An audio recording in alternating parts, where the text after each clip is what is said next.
Il y a 3 games sur le voyage, je te dirais, on a donné trop de buts. Je te dirais la game de San Jose et Anaheim, on était plus têtus dans zone neutre. T'sais, c'est plus c'est pas nécessairement structure, c'est plus une attitude, une mentalité. Ça peut pas être une tendance d'être têtu dans zone neutre à ce temps-ci de l'année. T'sais, fait que je vais garder le verre à moitié plein.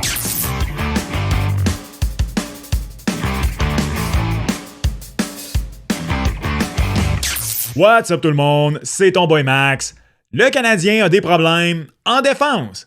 C'est pas une opinion, c'est certainement pas un hot take, c'est un fait. Le CH vient au 24e rang dans la ligue pour les buts contre. Montréal n'est pas la seule équipe en position de faire les séries dans cette situation. Vous le voyez ici, 27e rang, les Oilers d'Edmonton. Tu as également les Ducks d'Anaheim qui sont 31e dans cette catégorie. Sauf que Montréal est également 27e en désavantage numérique. Et dans cette catégorie-là, si vous regardez, toutes les équipes derrière, au moment où j'enregistre cet épisode, elles ne sont pas en position de faire les séries éliminatoires. Bref, je me répète, pas une opinion, c'est un fait. Le Canadien a des difficultés à garder la rondelle à l'extérieur de son filet. De toute façon, j'espère pas vous apprendre ça. Je pense que la majorité d'entre vous qui écoutez la chaîne, vous n'êtes pas ici par hasard. Là, vous aimez le hockey. Vous vous êtes rendu compte de ça vous-même. Mais bon, quelles sont les causes de ces carences? C'est là où les réseaux sociaux ne cessent de s'enflammer. En partant, n'importe quel commentaire sur les performances des gardiens amène son lot de whataboutism, puis de oui mais un tel, puis un tel. C'est pas juste Montembeault il est pas bon, Dobèche il est pas assez constant. Bref, dans cet épisode, on va aller au-dessus des commentaires enflammés sur les réseaux sociaux. On va regarder ensemble ce qui cloche. Et là où le Canadien doit s'améliorer, gardien inclus. Mais débutons en étant de bonne foi et mettant quelque chose au clair. Les gardiens ne font pas un travail suffisant. Ça n'empêche pas que la défense doit s'améliorer. La défense ne fait pas un travail suffisant et doit s'améliorer. Ça n'empêche pas qu'il faut aider les gardiens et qu'il faut en fait que ceux-ci fassent plus d'arrêts. C'est pas l'œuf ou la poule. C'est l'œuf et la poule. Les gardiens doivent être meilleurs, la défense devant doit être meilleure. Quand je dis la défense, l'équipe au grand complet, parce que la défense, c'est pas juste les défenseurs. Ça part pas juste quand la rondelle est dans ta zone. La défense, ça peut se faire en tout temps. Dans cet épisode, on va adresser 3 éléments personnellement que j'ai remarqués qui contribuent à expliquer les problèmes en défense du Canadien. Et on va regarder quelles sont les pistes de solutions pour l'équipe. Si tu es ici pour la première fois, abonne-toi, laisse une mention j'aime également. Et on regarde ça. Le premier élément, débutons avec l'instabilité de la défense et la raison pourquoi ça me rentre toujours pas dans la tête quelques jours plus tard que Kent Hughes n'ait pas adressé l'éléphant dans la pièce. L'absence de confiance qu'on a en Arber Xhekaj et Jayden Struble. Lors d'un épisode en direct là, pendant un des matchs de soit vendredi contre les Ducks ou samedi contre les Kings, je me souviens plus lequel des deux, il y a quelqu'un qui écoutait puis qui est allé du commentaire suivant, il dit ça a vraiment l'air de te frustrer que le Canadien ne soit pas allé chercher un autre défenseur. Ça me frustre pas. Avec tout ce qui se passe en ce moment dans le monde, bien des affaires qui me frustrent, à part que là, OK, vous en passe un papier. Mais bon, n'allons pas là. Ça me frustre pas. Mais pour moi, c'était un besoin essentiel à court terme cette saison.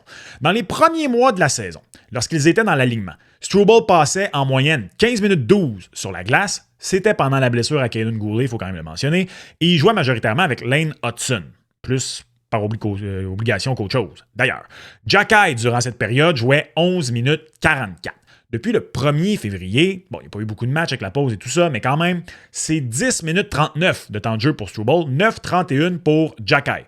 D'abord, aparté pour dire qu'il y a quelque chose qui ne me rentre toujours pas dans la tête à ce stade-ci de la saison. Struble est plus utilisé que Xhekaj quand il est dans la formation, mais on préfère Xhekaj à Struble plus souvent qu'autrement pour être de la formation. Xhekaj a joué quand même 11 matchs de plus que Struble jusqu'ici cette saison. Fin de la partie. Déjà, en soi, défense à 5 puis un 6e def qui joue moins, c'est pas la meilleure façon de construire une brigade défensive. Peu importe la qualité des meilleurs éléments, tes top dogs, toutes les équipes qui sont parmi les bonnes défenses de la Ligue ont un point en commun. Même leur défenseur le moins utilisé parmi leurs défenseurs réguliers, j'inclus pas quand il y a des blessures ou quoi que ce soit, des rappels, des gars in and out de l'alignement, ce 6e défenseur le plus régulier du lot joue ou à tout le moins frôle les 50 minutes par match. Vous pouvez aller voir le top 5 des équipes qui accordent le moins de buts dans la Ligue nationale de hockey. Elles sont toutes dans ces situations-là. Ce n'est pas simplement une question de garder ses meilleurs éléments frais et dispo. Ça aide, entendez-moi bien. Mais c'est aussi une question de régularité. De régularité dans ton partenaire, dans le jeu, de constance. Je m'explique. Ce que le manque de confiance en Xhekaj et Struble fait chez le CH, c'est créer une inconstance complète dans la composition des paires. Tout le monde joue avec tout le monde, ou presque. Je vous ai préparé un tableau. Ça, c'est la distribution du temps de jeu depuis le retour de la pause olympique. J'en conviens qu'il y a beaucoup de chiffres, que c'est peut-être un petit peu à regarder comme ça, difficile à comprendre. Je vous l'explique. Donc, vous voyez les deux colonnes. Évidemment, tu ne peux pas jouer avec toi-même. Et c'est le pourcentage de temps passé à 5 contre 5, important de le mentionner, avec tous les autres joueurs. Les chiffres importants là, sont ceux qui ont été mis en blanc. Donc, pour chacun des défenseurs, il y a un chiffre en blanc. C'est le partenaire avec lequel tu joues le plus. Remarquez qu'aucun défenseur du Canadien, à part Jayden Struble, il est à 100%. Là. En réalité, il serait quelque part au-dessus de 95%. Dans toutes les rencontres, je n'ai pas recensé les... Exemple, si tu fais un chiffre de 30 secondes là, avec un joueur,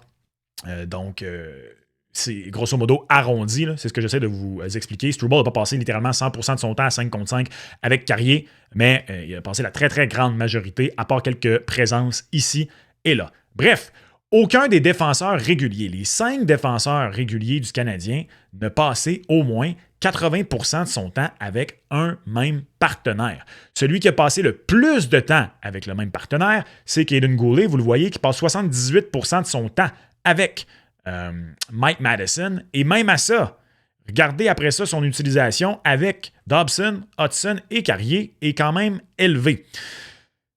Qu'est-ce que ça fait? Bon, première chose, vous regardez peut-être ça et vous vous dites, c'est pas si dramatique que ça, me semble. Non, mais allez regarder les bons défenseurs de la Ligue nationale de hockey ou même juste, en fait, règle générale sur une équipe qui utilise bien ses paires de défense. On est beaucoup plus dans l'ordre du 85%.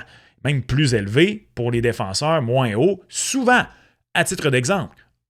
Un Cale Makar, un Zach Werenski, un Quinn Hughes, nommez-les, va passer 85% de son temps avec un défenseur, dans le cas de Cale Makar, par exemple, avec Devon Toews, dans le cas de Quinn Hughes, depuis qu'il est au Minnesota, avec Brock Faber. Et lui, pour maximiser ses présences sur la glace, tu vas l'envoyer avec d'autres joueurs. On le voit bien d'ailleurs avec Lane Hudson. Regardez, il est le seul qui a joué avec à peu près tout le monde. Encore une fois, là, il est à 0% avec Struble, mais dans les deux matchs que Struble a joué depuis le retour, il a quand même fait 58 secondes, mettons, avec. En réalité, il a joué avec tout le monde depuis le retour de la pause. Ça, c'est correct. C'est pas correct qu'Hudson soit à 76% seulement avec Dobson. Ce serait beaucoup mieux s'il était, justement, approchant les 85%. Mais après ça, que tu utilises Hudson un peu plus à toutes les sauces, ça, c'est normal. C'est ton meilleur défenseur. Il peut avoir des situations de jeu qui l'expliquent. Exemple, le Canadien contre les Sharks de San Jose. À un certain moment, en troisième période, tire de l'arrière 5-2. Qu'est-ce que tu as besoin de marquer? Qu'est-ce que tu fais quand tu as besoin de marquer? Lane, tes poumons, ils vont bien? Let's go, mon gars. Ah ouais, c'est à la glace. C'est normal. Tu as besoin de but. Donc, ça, c'est correct. Et c'est là aussi l'importance, quand il y a des statistiques comme ça, de les mettre en perspective. Mais même dans le cas de Lane Hudson, ce que ça amène, regardez les meilleurs défenseurs de la Ligue nationale de hockey. Là, je suis un petit peu plus bas que je voudrais l'être dans mon tableau. Commençons par le haut, ça va aller vraiment mieux. Regardez Ekholm et Bouchard, c'est la paire la plus utilisée ensemble dans toute la Ligue nationale de hockey. Regardez Miro Heiskanen du côté de Dallas, Jake Sanderson à Ottawa, Josh Morrissey. Tous les bons défenseurs. La paire Forsling et Blad. Bon, les Panthers vont moins bien cette année. Pas grave. Taze Makar serait beaucoup plus haut. N'eût été de la blessure à Devon Toews. Vous le voyez, ils ont joué 49 matchs seulement ensemble. Ils sont là quand même. Quinn Hughes, même s'il est arrivé au Minnesota seulement au mois de décembre, regardez, il est déjà là en 32 matchs avec Brock Faber. Lane Hudson, il faut descendre. Il faut descendre énormément pour trouver la paire sur laquelle Lane Hudson a été la plus utilisée cette saison. Le v'là. 75e rang de la Ligue nationale de hockey. 75e paire la plus utilisée dans toute la Ligue nationale de hockey. Lane Hudson et Alexandre Carrier. Donc déjà, au sein même de la saison, on n'a jamais été en mesure de trouver le partenaire parfait pour Lane Hutson. On a alterné.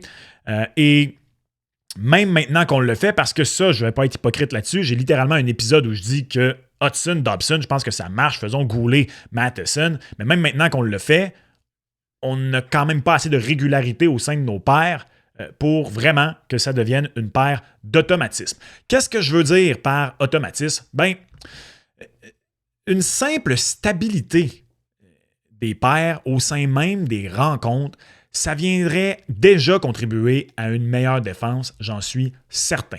Au sein de la brigade défensive, encore plus que dans la brigade offensive, connaître son partenaire, avoir une stabilité, un Robin à ton Batman, peu importe lequel est Robin, peu importe lequel est Batman.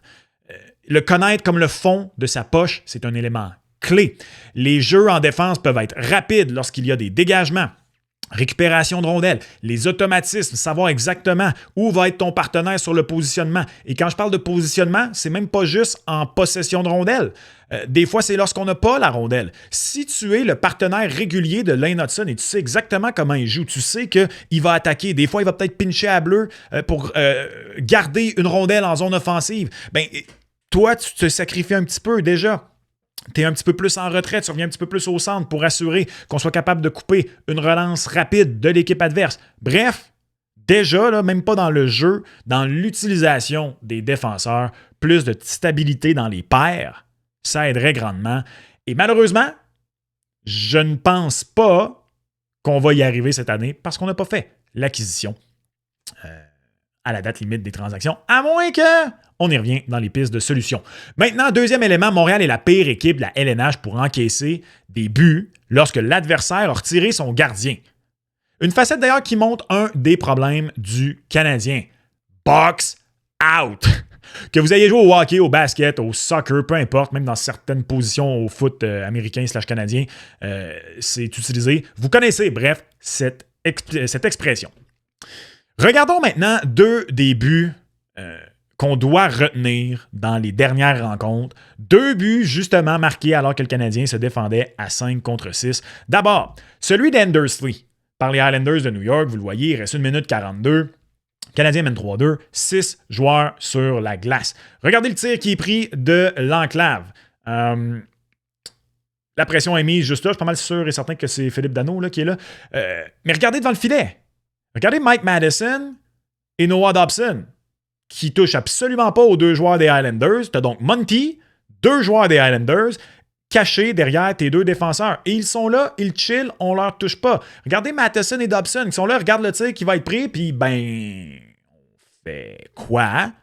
On fait rien. La rondelle va dévier sur Endersley et elle va rentrer dans le filet. Et même si la rondelle avait juste frappé Endersley à sa poitrine, tombé, Monty fait le premier arrêt, elle reste là. Regardez comment les 2 joueurs des Highlanders sont parfaitement placés pour être les premiers sur la récupération du retour. Encore une fois, je le répète, c'est important, Samuel Montembeault est rien de moins que catastrophique sur les tirs de loin en ce moment. Ça n'excuse pas ses propres performances, c'est important de le mentionner. Mais quand on parle d'aider les gardiens, c'en est un premier élément. D'ailleurs, sur cette situation-là ici, vous le voyez, la vue de Montembeault n'est même pas nécessairement obstruée au moment où le tir est pris. C'est vraiment le fait qu'on laisse ces 2 gars-là chiller, club de vacances, let's go, club med, pina colada, puis on va récupérer le retour si jamais il rentre, puis encore mieux, on va la faire dévier si elle rentre. Regardez encore une fois ici.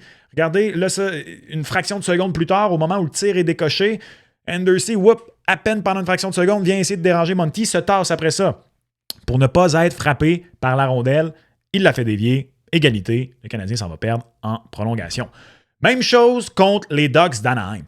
J'allais dire encore plus dans ce cas-ci, mais en fait, dans les 2 cas, c'est fâchant parce que Endersley et Chris Kreider, c'est 2 gros bonhommes, puis particulièrement Chris Kreider, c'est un gars qui a déjà marqué 50 buts dans la Ligue nationale de hockey en faisant presque que ça. Quasiment des bunts au baseball. Bang, bang, je redirige des rondelles.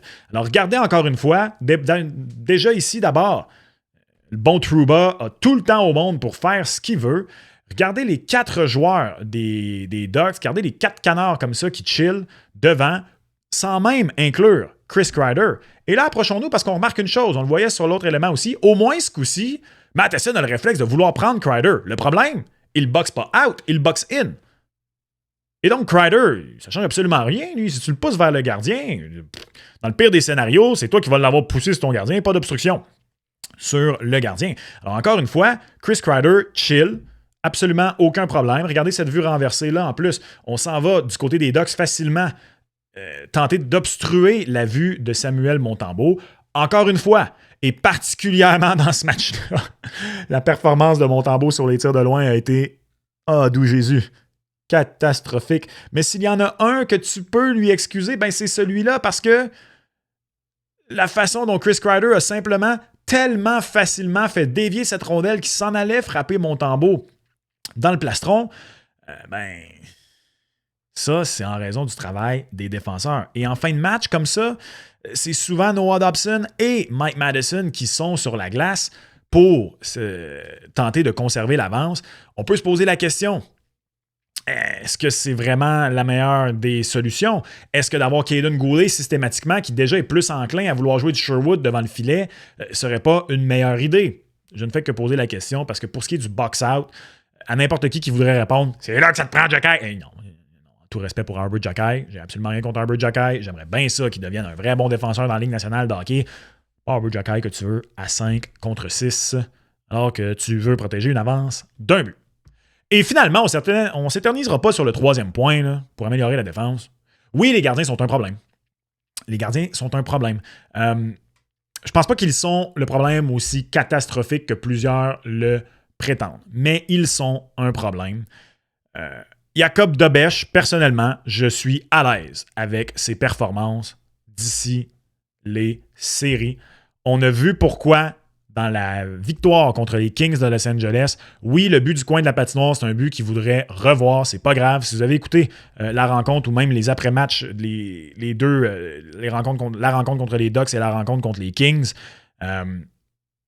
Dobeš a donné un mauvais but. Donc, c'est un moins, c'est un négatif. Mais le plus est largement supérieur au négatif. Alors que dans le match contre les Ducks, Montembeault a fait des arrêts phénoménaux. Mais le négatif, les nombreux mauvais buts donnés, rendent la performance dans le négatif. Dans le cas de Dobeš, oui, des fois, il y a des mauvais buts. Oui, des fois, il y a des rencontres où il termine à, 870 d'efficacité, mais où, personnellement, je vais me dire, c'est pas grave parce qu'il a été bon au moment les plus importants de la rencontre. Même dans la partie contre les Sharks, personnellement, j'ai vraiment pas aimé le but de Macklin Celebrini et c'est à peu près tout. Et après ça, lorsque les Sharks menaient 5-2, que le Canadien faisait sa remontée, il faisait de gros arrêts, je le sentais en confiance, je sentais qu'il avait oublié les buts avant ça. Et ça a pris finalement un but en avantage numérique, vraiment pas de sa faute, sur des splendides jeux de passes transversales pour le battre. Donc personnellement, pas de problème avec les performances de Jakub Dobeš. Je vous parlais de solutions. Donc, quelles sont-elles les solutions? Je crois honnêtement que pour la stabilité en défense, ça passe par un rappel. Et je sais qu'Adam Engstrom est venu cette année, il a été très bon. Je pense qu'Adam Engstrom, c'est un futur défenseur de la Ligue nationale de hockey. Je pense qu'au sein d'une formation peut-être plus basse au classement que le Canadien, Adam Engstrom est déjà dans la Ligue nationale de hockey. Mais David Reinbacher va bien avec le Rocket de Laval. David Reinbacher est droitier. D'ailleurs, si on revenait au tableau, vous le voyez bien que les deux gars qui jouent jamais ensemble, c'est bien sûr Dobson et Carrier parce que c'est tes deux droitiers, tu ne les fais pas jouer ensemble.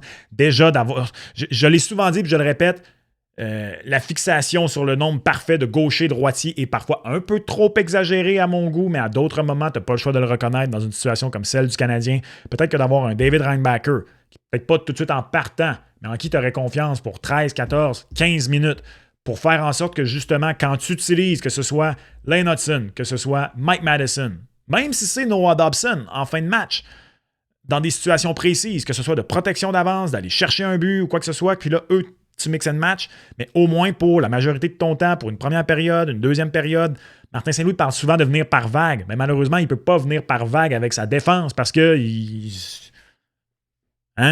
c'est comme Forrest Gump. La vie est une boîte de chocolat quand tu choisis tes défenseurs à envoyer chez le Canadien. Tu sais pas ce que tu vas avoir. Un rappel, temps en défense, mais honnêtement, au point où on en est, plus de limite de 23 joueurs, simplement le plafond salarial à respecter. Jacob Fowler également. J'ai aucun problème à continuer à donner au moins 2 matchs sur 3 à Jakub Dobeš.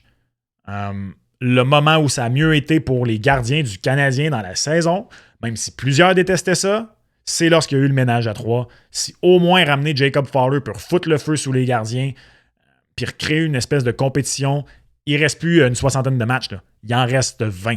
Et personnellement, je pense que Jacob Debelle va débuter les séries. Mais si ça ne fonctionne pas, je pense que je vais préférer, tant qu'à ça, rouler les dés.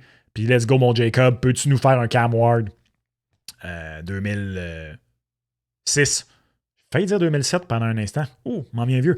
Fais-nous un Cam Ward 2006, puis Fabienne que pourra. Et pour le reste, man, du coup de Sherwood devant le filet. C'est plate, on n'a pas fait l'acquisition d'un défenseur physique, mais il faut que ça vienne des joueurs eux-mêmes. Il faut simplement recommencer, ou voir commencer, c'est plate à dire à ce stade de la saison, à mieux dégager le devant du filet. Voilà donc quelques éléments que j'ai identifiés qui pourraient probablement aider la défense du Canadien d'ici la fin de la saison. Il y en a d'autres et vous pouvez en parler dans les commentaires. J'ai même pas parlé de la quantité de surnombres. Et ça part souvent d'une mauvaise gestion de la rondelle en zone offensive ou en zone neutre. Donc, ce n'est pas uniquement ce qui se passe au sein de la zone du Canadien. C'est même pas uniquement ce que j'ai identifié dans cet épisode. Oui, il y en a d'autres. Curieux de vous entendre à ce sujet. T'as aimé justement cet épisode et tu veux en écouter un autre? Il y en a un juste ici. Laisse-moi savoir en commentaire qu'est-ce que tu penses de tout ça. Et on se reparle lors du prochain épisode. Ciao!